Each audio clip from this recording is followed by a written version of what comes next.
were able to get, if you're calling out Benavidez, he's across the street. You could have been able to, when you had Canelo, why was it? Because the PBC don't want to work with anyone, and now they're fucked. Yeah. So you get to a situation where if I reached out to Benavidez, what the PBC do is they go, we're only making that fight on a PBC.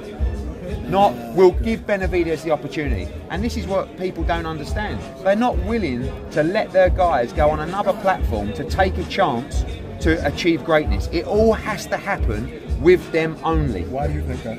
So how does because that's just how they operate. So what we do is we sign who we want to sign, the people who have the commercial value, not just guys because they've got a good name.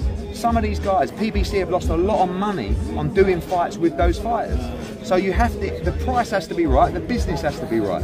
But people like Benavidez, if we do manage to do a deal with Canelo Alvarez, we can do Munguia, we can do Berlanga, or if Benavidez wants to come and play, but it doesn't, we don't, when PBC do a deal, they only let you go and fight one of their fighters if you align yourself to PBC. What I wouldn't do to Benavidez is say, oh, you can fight Canelo Alvarez, but you've got to sign a 5-fight deal with Matchroom or DAZN. I just want to see a great fight. And Canelo Alvarez don't care about who's with who. He'll just say to me, this is what Canelo will say to me, Eddie, who am I fighting and how much? Eddie, who would you like first?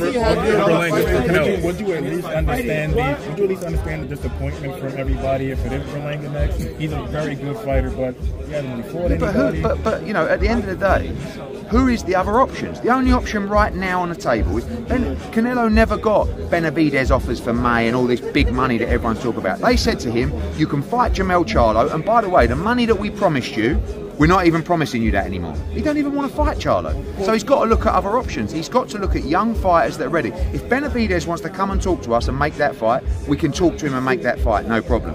But if he's leaving the PBC because they haven't delivered on what was planned, you can't expect him to just like hang around and wait on them. So Munguia, I think, is the fight for May. Listen, if Berlanga happens in September, great, maybe he gets another big win in the meantime. If Benavidez wants to fight in September, Saul will fight all of them. He just wants to be active. What are your thoughts on Benavidez going up to 175, fighting Alexander? The weirdest fight I've ever seen. Why is that fight? Why is that fight? It's for the interim. Yeah, listen, Godzik's a very good fighter. But what's Benavidez doing? Is he moving up to 175? Is he coming? Once Benavidez starts moving to 175, he may never come back.